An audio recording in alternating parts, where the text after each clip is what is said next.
लोकसभा के अध्यक्ष श्रीमान ओम बिरला जी, राज्यसभा के उपसभापति श्रीमान हरिवंश जी, केंद्रीय मंत्रिपरिषद के मेरे साथी श्री प्रहलाद जोशी जी, श्री हरदीप सिंह पुरी जी, अन्य राजनीतिक दलों के प्रतिनिधिगण, वर्चुअल माध्यम से जुड़े अनेक देशों के पार्लियामेंट के स्पीकर्स, यहां उपस्थित अनेक देशों के एम्बेसडर्स, इंटर पार्लियामेंट्री यूनियन के मेंबर्स, अन्य महानुभाव और मेरे प्यारे देशवासियों, आज का दिन बहुत ही ऐतिहासिक है। आज का दिन भारत के लोकतांत्रिक इतिहास में मील के पत्थर की तरह है। भारतीयों द्वारा भारतीयता के विचार से ओतप्रोत भारत के संसद भवन के निर्माण का शुभारंभ हमारी लोकतांत्रिक परंपराओं के सबसे अहम पड़ाव में से एक है। हम भारत के लोग मिलकर अपनी संसद के इस नए भवन को बनाएंगे और साथियों, इससे सुंदर क्या होगा, इससे पवित्र क्या होगा जब भारत अपनी आजादी के 75 वर्ष का पर्व मनाए तो उस पर्व की साक्षात प्रेरणा हमारी संसद की नई इमारत बने। आज 130 करोड़ से ज्यादा भारतीयों के लिए बड़े सौभाग्य का दिन है, गर्व का दिन है, जब हम इस ऐतिहासिक पल के साक्षी बन रहे हैं। साथियों, नए संसद भवन का निर्माण नूतन और पुरातन के सह अस्तित्व का उदाहरण है। ये समय और जरूरतों के अनुरूप खुद में परिवर्तन लाने का प्रयास है। मैं अपने जीवन में वो क्षण कभी नहीं भूल सकता जब 2014 में पहली बार एक सांसद के तौर पर मुझे संसद भवन में आने का अवसर मिला था। तब लोकतंत्र के इस मंदिर में कदम रखने से पहले मैंने सिर झुकाकर, माथा टेककर लोकतंत्र के इस मंदिर को नमन किया था। हमारे वर्तमान संसद भवन ने आजादी के आंदोलन और फिर स्वतंत्र भारत को गढ़ने में अपनी अहम भूमिका निभाई है। आजाद भारत की पहली सरकार का गठन भी यही हुआ और पहली संसद भी यहीं बैठी। इसी संसद भवन में हमारे संविधान की रचना हुई, हमारे लोकतंत्र की पुनर्स्थापना हुई। बाबा साहब आंबेडकर और अन्य वरिष्ठों ने सेंट्रल हॉल में गहन मंथन के बाद हमें अपना संविधान दिया। संसद की मौजूदा इमारत स्वतंत्र भारत के हर उतार चढ़ाव, हमारी हर चुनौतियां, हमारे समाधान, हमारी आशाओं आकांक्षाओं, हमारी सफलता का प्रतीक रही है। इस भवन में बना प्रत्येक कानून, इन कानूनों के निर्माण के दौरान संसद भवन में कहीं गहरी अनेक गहरी बातें, ये सब हमारे लोकतंत्र की धरोहर है।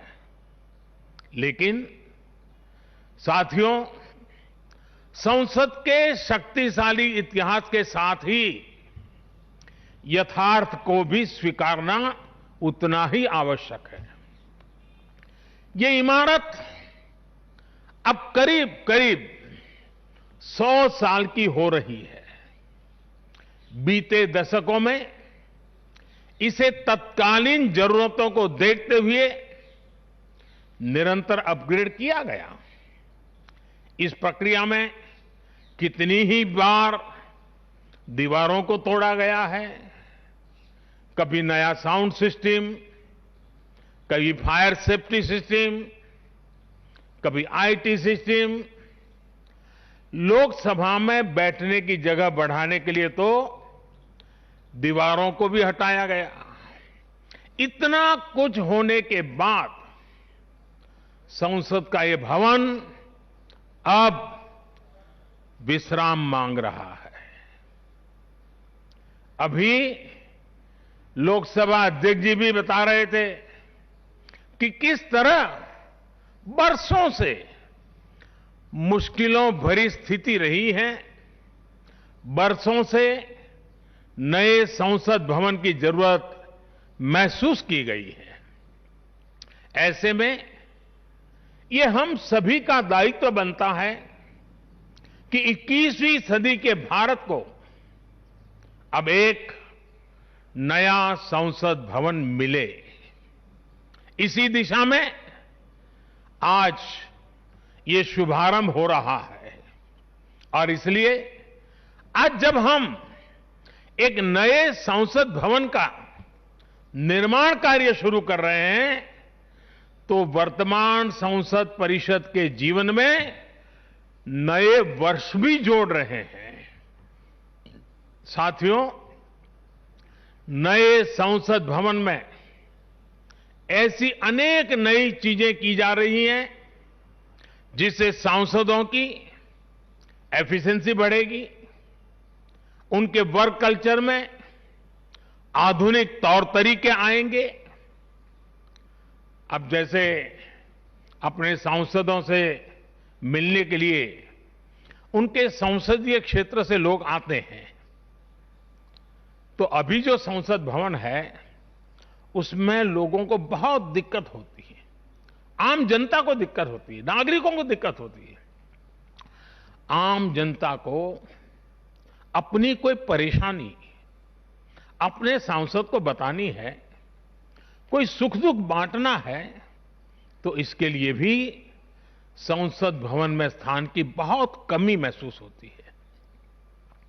भविष्य में प्रत्येक सांसद के पास ये सुविधा होगी कि वो अपने क्षेत्र के लोगों से यहीं निकट में ही, इसी ये विशाल परिसर के बीच में ही उनको एक व्यवस्था मिलेगी ताकि वो अपने संसदीय क्षेत्र से आए लोगों को उनके सुख दुख बांट सके। साथियों, पुराने संसद भवन ने स्वतंत्रता के बाद के भारत को दिशा दी, तो नया भवन आत्मनिर्भर भारत के निर्माण का गवाह बनेगा। पुराने संसद भवन में देश की आवश्यकताओं की पूर्ति के लिए काम हुआ, तो नए भवन में 21वीं सदी के भारत की आकांक्षाएं पूरी की जाएगी। जैसे आज इंडिया गेट से आगे नेशनल वॉर मेमोरियल ने राष्ट्रीय पहचान बनाई है, वैसे ही संसद का नया भवन अपनी पहचान स्थापित करेगा। देश के लोग, आने वाली पीढ़ियां नए भवन को देखकर गर्व करेगी कि ये स्वतंत्र भारत में बना है।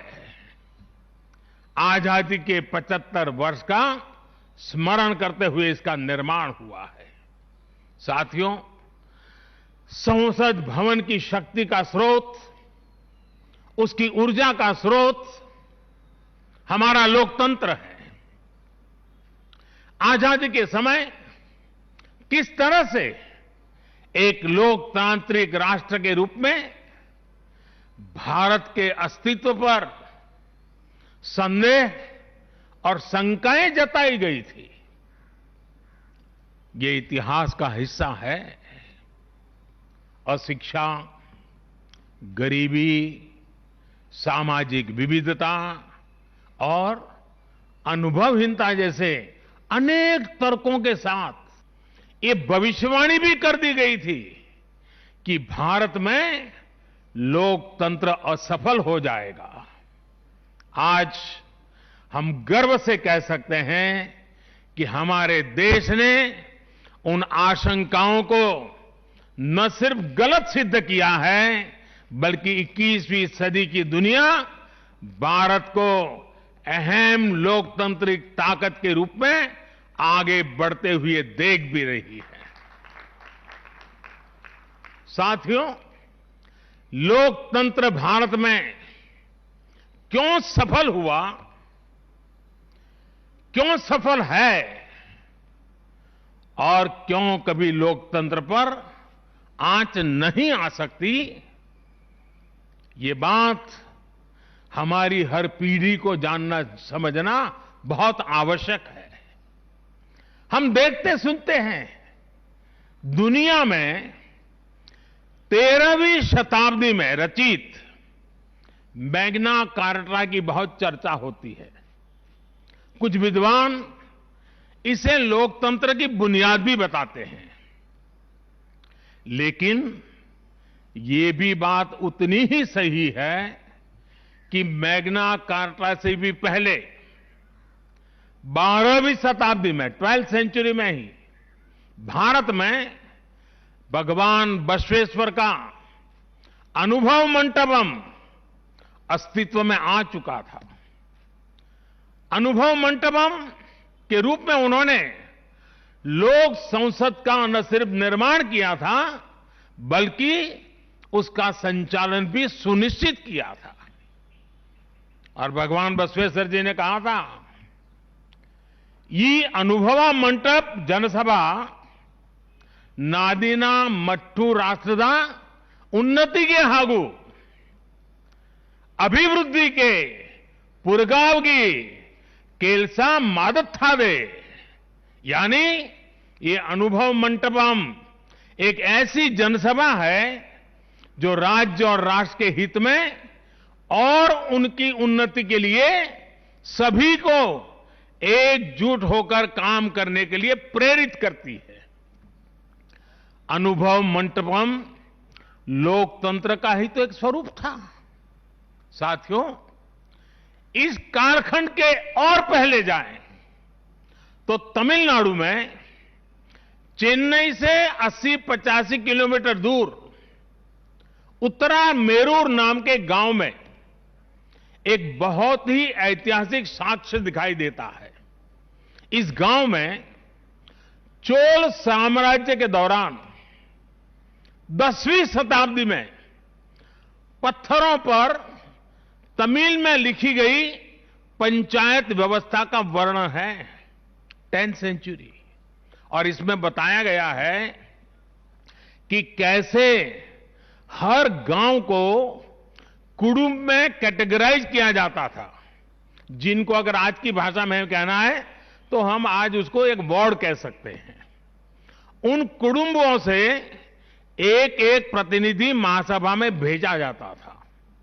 और जैसा आज भी होता है, इस गांव में 1000 वर्ष पूर्व जो महासभा लगती थी वो आज भी वहां मौजूद है। और साथियों, 1000 वर्ष पूर्व बनी इस लोकतांत्रिक व्यवस्था में एक और बात बहुत महत्वपूर्ण थी। उस पत्थर पे लिखा हुआ है, उस शिलालेख में वर्णन है इसका, और उसमें कहा गया है कि जनप्रतिनिधि को चुनाव लड़ने के लिए अयोग्य घोषित करने का भी प्रावधान था। उस जमाने में। और नियम क्या था? नियम यह था कि जो जनप्रतिनिधि अपनी संपत्ति का ब्यौरा नहीं देगा, वो और उसके करीबी रिश्तेदार चुनाव नहीं लड़ पाएंगे। कितने सालों पहले, सोचिए कितनी बारीकी से उस समय पर हर पहलू को सोचा गया, समझा गया, अपनी लोकतांत्रिक परंपराओं का हिस्सा बनाया गया। साथियों, लोकतंत्र का हमारे इतिहास देश के हर कोने में नजर आता है, कोने कोने में नजर आता है। कुछ शब्दों से तो हम बराबर परिचित हैं। सभा, समिति, गणपति, गणाधिपति, ये शब्दावली हमारे मन मस्तिष्क में सदियों से प्रवाहित है। सदियों पहले शाक्य, मल्ल और बेज्जी जैसे गणतंत्र हो, लिच्छवी, मल्लक, मड़क और कंबोज जैसे गणराज्य हो, या फिर मौर्य काल में कलिंग, सभी ने लोकतंत्र को ही शासन का आधार बनाया था।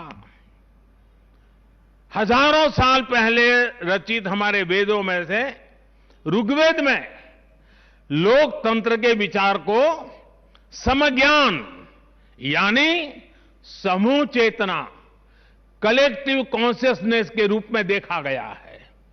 साथियों, आमतौर पर अन्य जगहों पर जब डेमोक्रेसी की चर्चा होती है तो ज्यादातर चुनाव की प्रक्रिया, इलेक्टेड मेंबर्स, उनके गठन की रचना, शासन प्रशासन, लोकतंत्र की परिभाषा इन्हीं चीजों के आसपास रहती है।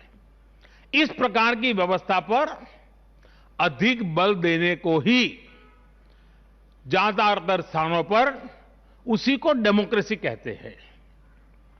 लेकिन भारत में लोकतंत्र एक संस्कार है।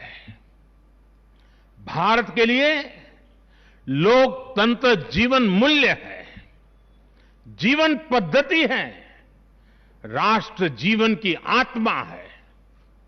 भारत का लोकतंत्र सदियों के अनुभव से विकसित हुई व्यवस्था है। भारत के लिए लोकतंत्र में जीवन मंत्र भी है, जीवन तत्व भी है और साथ ही व्यवस्था का तंत्र भी है, तत्व भी है, तंत्र भी है।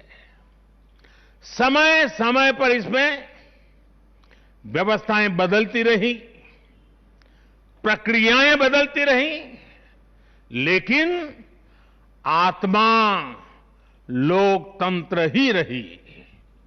और विडंबना देखिए, आज भारत का लोकतंत्र हमें पश्चिमी देशों से न समझाया जाता है। जब हम विश्वास के साथ अपने लोकतांत्रिक इतिहास का गौरवगान करेंगे तो वो दिन दूर नहीं जब दुनिया भी कहेगी India is mother of democracy, India is mother of democracy, India is mother of democracy. साथियों, भारत के लोकतंत्र में समाही शक्ति ही देश के विकास को नई ऊर्जा दे रही है, देशवासियों को नया विश्वास दे रही है। दुनिया के अनेक देशों में जहां लोकतांत्रिक प्रक्रियाओं को लेकर अलग स्थिति बन रही है, वहीं भारत में लोकतंत्र नित्य नूतन हो रहा है। हाल के वर्षों में हमने देखा है कि कई लोकतांत्रिक देशों में अब वोटर टर्नआउट लगातार घट रहा है। इसके विपरीत भारत में हम हर चुनाव के साथ वोटर टर्नआउट को बढ़ाते हुए देख रहे हैं, बढ़ता हुआ देख रहे हैं। इसमें भी महिलाओं और युवाओं की भागीदारी निरंतर बढ़ती जा रही है। साथियों, इस विश्वास की, इस आस्था की वजह है भारत में लोकतंत्र हमेशा से ही गवर्नेंस के साथ ही मतभेदों और विरोधाभासों को सुलझाने का महत्वपूर्ण माध्यम भी रहा है। अलग अलग विचार, अलग अलग दृष्टिकोण, ये सब बातें एक वाइब्रेंट डेमोक्रेसी को सशक्त करते हैं। डिफरेंसेस के लिए हमेशा जगह हो, लेकिन डिस्कनेक्ट कभी ना हो, इसी लक्ष्य को लेकर हमारा लोकतंत्र आगे बढ़ा है। गुरु नानक देव जी ने, और बड़ी सटीक बात कही है, गुरु नानक देव जी ने भी कहा है, जब लग दुनिया रही है नानक, जब लग दुनिया रही है नानक, किछु सुनिए किछु कहिए। यानी जब तक संसार रहे तब तक संवाद चलते रहना चाहिए। कुछ कहना और कुछ सुनना, यही तो संवाद का प्राण है, यही लोकतंत्र की आत्मा है। पॉलिसीज में अंतर हो सकता है, पॉलिटिक्स में भिन्नता हो सकती है, लेकिन हम पब्लिक की सेवा के लिए हैं। इस अंतिम लक्ष्य में कोई मतभेद नहीं होना चाहिए। वाद संवाद संसद के भीतर हो या संसद के बाहर, राष्ट्र सेवा का संकल्प, राष्ट्र हित के प्रति समर्पण लगातार झलकना चाहिए। और इसलिए आज जब नए संसद भवन का निर्माण शुरू हो रहा है, तो हमें याद रखना है कि वो लोकतंत्र जो संसद भवन के अस्तित्व का आधार है, उसके प्रति आशावाद को जगाए रखना हम सभी का दायित्व है। हमें हमेशा याद रखना है कि संसद पहुंचा हर प्रतिनिधि जवाबदेह है। ये जवाबदेही जनता के प्रति भी है और संविधान के प्रति भी है। हमारा हर फैसला राष्ट्र प्रथम, नेशन फर्स्ट, इसकी भावना से ही होना चाहिए। हमारे हर फैसले में राष्ट्र हित सर्वोपरि रहना चाहिए। राष्ट्रीय संकल्पों की सिद्धि के लिए हम एक स्वर में, एक आवाज में खड़े हो, ये बहुत जरूरी है। साथियों, हमारे यहां जब मंदिर के भवन का निर्माण होता है, तो शुरू में उसका आधार सिर्फ ईंट पत्थर ही होता है। कारीगर, शिल्पकार सभी के परिश्रम से मंदिर के भवन का निर्माण पूरा होता है। लेकिन वो भवन एक मंदिर तब बनता है, उसमें पूर्णता तब आती है जब उसमें प्राण प्रतिष्ठा होती है। प्राण प्रतिष्ठा होने तक वो सिर्फ एक इमारत ही रहता है। साथियों, नया संसद भवन भी बनकर तो तैयार हो जाएगा, लेकिन वो तब तक एक इमारत ही रहेगा जब तक उसकी प्राण प्रतिष्ठा नहीं होगी। लेकिन ये प्राण प्रतिष्ठा किसी एक मूर्ति की नहीं होगी। लोकतंत्र के इस मंदिर में इसका कोई विधा विधान भी नहीं है, विधि विधान भी नहीं है। इस मंदिर की प्राण प्रतिष्ठा करेंगे इसमें चुनकर आने वाले जनप्रतिनिधि, उनका समर्पण, उनका सेवा भाव इस मंदिर की प्राण प्रतिष्ठा करेगा। उनका आचार, विचार, व्यवहार इस लोकतंत्र के मंदिर की प्राण प्रतिष्ठा करेगा। भारत की एकता, अखंडता को लेकर किए गए उनके प्रयास इस मंदिर की प्राण प्रतिष्ठा की ऊर्जा बनेंगे। जब एक एक जनप्रतिनिधि अपना ज्ञान, अपना कौशल्य, अपनी बुद्धि, अपनी शिक्षा, अपना अनुभव पूर्ण रूप से यहां निचोड़ देगा, राष्ट्रहित में निचोड़ देगा, उसी का अभिषेक करेगा, तब इस नए संसद भवन की प्राण प्रतिष्ठा होगी।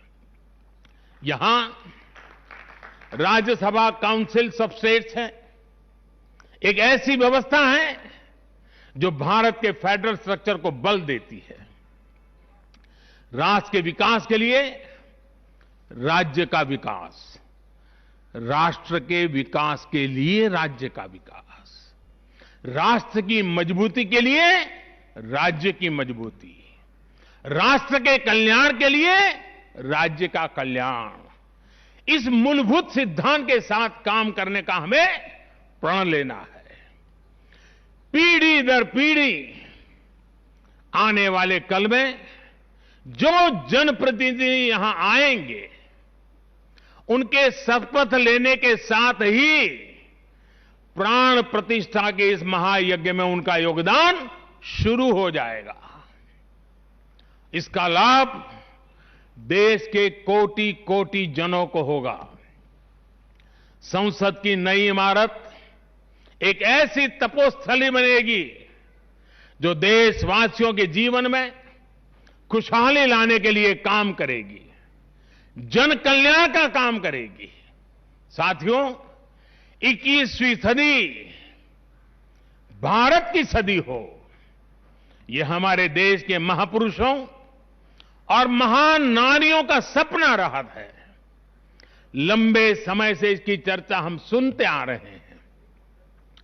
21वीं सदी भारत की सदी तब बनेगी जब भारत का एक एक नागरिक अपने भारत को सर्वश्रेष्ठ बनाने के लिए अपना योगदान देगा। बदलते हुए विश्व में भारत के लिए अवसर बढ़ रहे हैं। कभी कभी तो लगता है जैसे अवसर की बाढ़ आ रही है। इस अवसर का हमें किसी भी हालत में, किसी भी सूरत में इन अवसरों को हमें हाथ से निकलने नहीं देना है। पिछली शताब्दी के अनुभवों ने हमें बहुत कुछ सिखाया है। उन अनुभवों से सीखे और उन अनुभवों की सीख हमें बार बार याद दिला रही है कि अब समय नहीं गंवाना है, समय को साधना है। साथियों, एक बहुत पुरानी और महत्वपूर्ण बात मैं आज जिक्र करना चाहता हूं। वर्ष 1897 में स्वामी विवेकानंद जी ने देश की जनता के सामने 1897 में कहा था कि अगले 50 सालों के लिए उन्होंने एक आह्वान किया था और स्वामी जी ने कहा था कि आने वाले 50 सालों तक भारत माता की आराधना ही सर्वोपरि हो। देशवासियों के लिए उनका यही एक काम, भारत माता की आराधना। और हमने देखा उस महापुरुष की वाणी की ताकत। इसके ठीक 50 वर्ष बाद 1947 में भारत को आजादी मिल गई थी। आज जब संसद के नए भवन का शिलान्यास हो रहा है तो देश को एक नए संकल्प का भी शिलान्यास करना है। हर नागरिक को नए संकल्प का शिलान्यास करना है। स्वामी विवेकानंद जी ने उनके उस आह्वान को याद करते हुए हम सबको ये संकल्प लेना है। ये संकल्प हो इंडिया फर्स्ट का, भारत सर्वोपरि। हम सिर्फ और सिर्फ भारत की उन्नति, भारत के विकास को ही अपनी आराधना बना ले। हमारा हर फैसला देश की ताकत बढ़ाए, हमारा हर निर्णय, हर फैसला एक ही तराजू में तोला जाए, और वो तराजू है देश का हित सर्वोपरि, देश का हित सबसे पहले। हमारा हर निर्णय वर्तमान और भावी पीढ़ी के हित में हो। साथियों, स्वामी विवेकानंद जी ने तो 50 वर्ष की बात की थी। हमारे सामने 25-26 साल बाद आने वाली भारत की आजादी की 100वीं वर्षगांठ है, जब देश वर्ष 2047 में 2047 में अपनी स्वतंत्रता के 100वें वर्ष में प्रवेश करेगा। तब हमारा देश कैसा हो, हमें देश को कहां तक ले जाना है, इस 25-26 वर्ष कैसे हमें खप जाना है, इसके लिए हमें आज संकल्प लेकर काम शुरू करना है। जब हम आज संकल्प लेकर देश हित को सर्वोपरि रखते हुए काम करेंगे, तो देश का वर्तमान ही नहीं बल्कि देश का भविष्य भी बेहतर बनाएंगे। आत्मनिर्भर भारत का निर्माण, समृद्ध भारत का निर्माण अब रुकने वाला नहीं है, कोई रोक भी नहीं सकता। साथियों, हम भारत के लोग ये प्रण करें, हमारे लिए देश हित से बड़ा और कोई हित कभी नहीं होगा। हम भारत के लोग ये प्रण करें, हमारे लिए देश की चिंता अपनी खुद की चिंता से बढ़कर होगी। हम भारत के लोग ये प्रण करें, हमारे लिए देश की एकता अखंडता से बढ़कर कुछ नहीं होगा। हम भारत के लोग ये प्रण करें, हमारे लिए देश के संविधान की मान मर्यादा और उसकी अपेक्षाओं की पूर्ति जीवन का सबसे बड़ा ध्येय होगी। हमें गुरुदेव रविन्द्रनाथ टैगोर की ये भावना हमेशा याद रखनी है। और गुरुदेव रविन्द्रनाथ टैगोर की भावना क्या थी? गुरुदेव कहते थे, एकोता उत्साहो धरो, एकोता उत्साहो धरो, জাতীয় উন্নতি করো, দুসুক ভুবনে সবে ভারতের জয়। यानी एकता का उत्साह थामे रहना है। हर नागरिक उन्नति करे, पूरे विश्व में भारत की जय जयकार हो। मुझे विश्वास है हमारी संसद का नया भवन हम सभी को एक नया आदर्श प्रस्तुत करने की प्रेरणा देगा। हमारी लोकतांत्रिक संस्थाओं की विश्वसनीयता हमेशा और मजबूत होती रहे। इसी कामना के साथ मैं अपनी वाणी को विराम देता हूं और 2047 के संकल्प के साथ पूरे देशवासियों को चल पड़ने के लिए निमंत्रण देता हूं। आप सबका बहुत बहुत धन्यवाद। नमस्कार, मैं हूं मानक गुप्ता। अगर आपको हमारा ये वीडियो पसंद आया हो तो इसे लाइक और शेयर जरूर करें, और हां, हमें सब्सक्राइब और फॉलो करना ना भूलें ताकि आप देश और दुनिया की कोई खबर मिस ना करें। तो जुड़े रहिए हमारे साथ और देखते रहिए न्यूज़ 24।